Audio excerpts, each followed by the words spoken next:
आप सभी को नमस्कार। विनय पांडे की धार्मिक विधि कक्षा में आपका स्वागत है। आज हम बताएंगे कि अपील रिवीजन क्या होती है और क्रिमिनल मैटर में अपील और रिवीजन जनरली सभी सब्जेक्ट में होता है।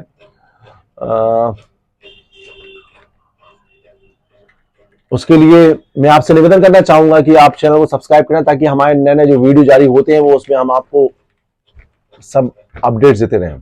हमारे एक फ्रेंड्स ने पूछा कि सर अपील के बारे में थोड़ा बताइए, अपील क्या होता है। तो अपील जो है ये ऐसे समझिए, किसी भी प्रकरण में जब निर्णय होता है, निर्णय क्या होता है, निर्णय का अर्थ क्या होता है, जब दोनों पक्ष, कभी पक्ष एक नहीं होता है, दोनों पक्ष को सुनने के उपरांत, सारे दस्तावेजों को अवलोकन करने के उपरांत जो निर्णय पारित की जाता है उसे जजमेंट कहा गया, निर्णय कहा गया। लेकिन स्वाभाविक रूप से उस निर्णय से, चूंकि दो पक्ष होता है, एक पक्ष के पक्ष में निर्णय आएगा तो एक पक्ष स्वाभाविक उसमें पीड़ित हो जाता है। क्या मेरे साथ तो गलत हुआ, सोचता है मेरे साथ तो गलत हुआ, मेरे हिसाब से जजमेंट नहीं हुआ। यदि उभय पक्षकार, उभय का शब्द क्या होता है, बोथ पार्टीज, सभी लोग, उभय, अभय नहीं, उभय, उभय पक्षकार, इंग्लिश बोलते हैं पार्टीज। किसी भी पक्षकार को ऐसा प्रतीत होता है कि उसके साथ गलत हुआ है और इस जजमेंट, इस निर्णय से वो संतुष्ट नहीं है, तो उस निर्णय के विरुद्ध, आदेश के विरुद्ध नहीं, उस निर्णय के विरुद्ध अपने ऊपरी न्यायालय में अपील करता है, अपने ऊपरी अधिकारियों में अपील करता है कि साहब जो निचली कोर्ट में जो जजमेंट पास किया गया है वो गलत पास किया गया है। ऐसी स्थिति में जो सुनने का अधिकारी होगा, यहां में जज को भी अधिकारी, सुनने का अधिकारी जज भी है, यहां विभाग में भी एक अधिकारी होता है, वो भी अपीलेट अथॉरिटी है। तो वो अपीलेट अथॉरिटी वो रिकॉर्ड निचले कोर्ट में जो निचली जो अधिकारी के पास जो दस्तावेज पड़े हैं उस दस्तावेज को कॉल करता है, उसको भी आता है, फिर दोनों पक्ष को नोटिस जारी करता है और फिर उनको सुनता है। सुनने के उपरांत फिर वो निर्णय पारित करेगा कि आप जो निचली कोर्ट का जो निर्णय हुआ वो सही हुआ कि नहीं हुआ। यदि निर्णय, निचली कोर्ट का निर्णय उसको लगता है सही हुआ है तो आपकी अपील जो है वो निरस्त कर देगा। और यदि लगता है कि निचली कोर्ट का निर्णय गलत हुआ है तो क्या करेगा, वो उसको अपास्त करते हुए एक नया जजमेंट पारित करेगा। क्रिमिनल अपील मेरे ख्याल से जो अपीलेट कोर्ट, मजिस्ट्रेट की अपीलेट कोर्ट तो होती है लेकिन मजिस्ट्रेट अपीलेट कोर्ट नहीं हो पाती। मजिस्ट्रेट की अपीलेट कोर्ट कौन होगी, सेशन। अपन क्रिमिनल में बात कर रहे हैं। सेशन की अपीलेट कोर्ट कौन सी होगी, हाई कोर्ट। हाई कोर्ट की अपीलेट कौन होगी, वो होगी सुप्रीम कोर्ट। और सुप्रीम कोर्ट की अपीलेट कौन होगी, राष्ट्रपति। तो मान लो सेशन ने भी आपको सजा सुनाई या मजिस्ट्रेट सजा सुनाई, तो अपन उस जजमेंट, जब सजा होती है किसी व्यक्ति को, तो न्यायालय की ड्यूटी है, न्यायालय इस बात से बाध्य हो जाता है कि उसकी ओरिजिनल एक कॉपी तत्काल अभियुक्त को दे कि आपको हमने दोषी पाया गया है, तो उसको जजमेंट कॉपी मिलेगी। वो ओरिजिनल जजमेंट कॉपी अपील बनाइए कि साहब ये गलत हुआ है, और ओरिजिनल जजमेंट कॉपी को आप उस पर लगा के ऊपरी कोर्ट में पेश कर दें, आप अपीलेट कोर्ट में। हमने आपको बताया था कि मजिस्ट्रेट की अपीलेट कोर्ट कौन सी है, सेशन। सेशन की अपीलेट कोर्ट कौन सी है, हाई कोर्ट। हाई कोर्ट की अपीलेट कोर्ट कौन सी है, सुप्रीम कोर्ट। लेकिन एक चीज और भी आती है, यदि मजिस्ट्रेट ने किसी प्रकरण में किसी को बरी कर दिया, अभियुक्त को, तो कंप्लेनेंट क्या करेगा, कंप्लेंट की अपीलेट कोर्ट कौन सी जाएगी, फिर हाई कोर्ट हो जाएगी। फिर वो सेशन में अपील पेश नहीं करेगा, वो फिर डायरेक्ट हाई कोर्ट में पेश होगी। आप जनरली 138 में आप देखें, उसके अपीलेट कोर्ट हो जाती कौन सी, हाई कोर्ट हो जाती है।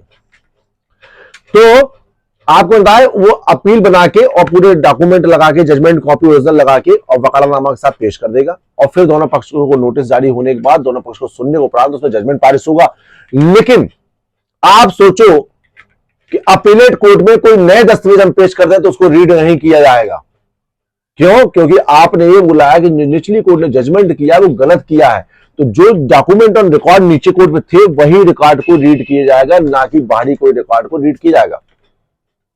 अपीलेट कोर्ट को यदि ऐसा प्रतीत होता है कि निचली कोर्ट ने आदेश पारित करने में कोई त्रुटि करी है और ये चीज रह गई है, तो वो अपने आदेश पर उस प्रकरण को पुनः रिमांड करेगा कि इस बिंदु पर भी सुनवाई करें पुनः, तो पुनः सुनवाई होगी, फिर उसके बाद वो नया जजमेंट पास करेगा तो फिर उसकी फिर से अपील होगी। ये मैंने आपको अपील बताई। अब रिवीजन क्या हुआ? अब अच्छा, अपील की सेक्शन मेरे ख्याल से ये जो है कोड ऑफ क्रिमिनल प्रोसीजर के अंदर, कोई भी क्रिमिनल मैटर जो है कैसे चला जाएगा, कोड ऑफ क्रिमिनल प्रोसीजर के अंतर्गत ही इसके लिए बुक बनी है। अपील कैसे होगी जहां, तो धारा 374 374 of the code of criminal procedure में अपील की व्यवस्था दी गई है। सेक्शन 374 में अपील की व्यवस्था दी गई है। इसमें अपील की किसी भी कोई व्यक्ति जो सेशन या अपर सेशन न्यायाधीश द्वारा विचारण में या किसी अन्य न्यायालय द्वारा किए गए विचारण दोषसिद्धि किया गया है, जिसमें 7 वर्ष से अधिक के कारावास का दंडादेश उसके विरुद्ध उसी विचारण में दोषसिद्धि किए गए हैं, किसी अन्य व्यक्ति के विरुद्ध दिया गया, उच्च न्यायालय में अपील कर सकता है। ठीक है ना, सेशन कोर्ट के अगेंस्ट अपील कहा जाओगे, उच्च न्यायालय में जाओगे। ठीक है ना, तो इस प्रकार से आपको हमने अपील की व्यवस्था बताई है। और इसी में जो है जो 374 3A में convicted on A trial held by metropolitan magistrate और असिस्टेंट सेशन जज मजिस्ट्रेट ऑफ फर्स्ट क्लास और सेकेंड क्लास और सेंटेंस, वो भी अपील कोर्ट ऑफ सेशन में कर सकेंगे। तो आप सेक्शन 374 पढ़ेंगे of the code of criminal procedure, तो उसमें आपको क्रिमिनल अपील के बारे में बताया जाएगा। फिर अब यदि अपील पेश की हो और कोई अभियुक्त जेल में चला गया है तो 374 की मेन एप्लीकेशन बनेगी, उसके साथ एक एप्लीकेशन आप और लगाएंगे, application under section 389 of the code of criminal procedure, 389(1) of the code of criminal procedure. उसके अंतर्गत कि साहब जो निचली कोर्ट ने जो जजमेंट दिया है, पास किया है, उस जजमेंट में त्रुटि हुई है और उसमें कमियां हैं, जब आप उसमें बताएंगे, और अतः जब तक अपील की सुनवाई नहीं हो जाती है तब तक निचली कोर्ट के जजमेंट को सस्पेंड, निरस्त करते हुए अपीलांट मतलब अपीलार्थी को जमानत पे छोड़ा जाए। उसमें 439 नहीं लगेगा जमानत के लिए, उसमें लगेगा 389(1) of the code of criminal procedure. हमने पिछली वीडियो में आपको एक्सप्लेन किया था। लेकिन विभागीय जांच जहां होती है, उसकी जहां अपील होती है, तो स्वाभाविक उसमें कोई व्यक्ति जेल में नहीं रहता है, इसलिए वहां 389 की व्यवस्था नहीं। 389 की व्यवस्था कहां पर रहेगी आपको?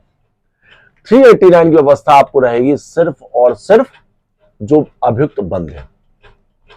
नवजोत सिंह सिद्धू का नाम आपने सुना है कि टीवी में एक्टर है, ये सांसद भी रह चुके हैं। इनको सजा हुई, सजा होने के बाद इनको चुनाव लड़ना था। चूंकि 389 के अंतर्गत उनको जमानत तो रिहा कर दिया गया, लेकिन उसमें एक शब्द रहता है कन्विक्शन एंड सेंटेंस, सजा एवं दंड, सेंटेंस। तो दंड को तो निरस्त कर दिया, यथास्थिति रोक दिया उन्होंने अपीलेट कोर्ट ने, लेकिन कन्विक्शन को, सजा को नहीं रोकी। तो उन्होंने हाईकोर्ट में पिटीशन लगा के सजा में स्टे कर लिया गया था। जब सजा में स्टे हो गई तो नवजोत सिंह सिद्धू जो है पुनः सांसद चुनाव लड़े, लेकिन जनरली कोर्टें सजा को स्टे नहीं करती हैं।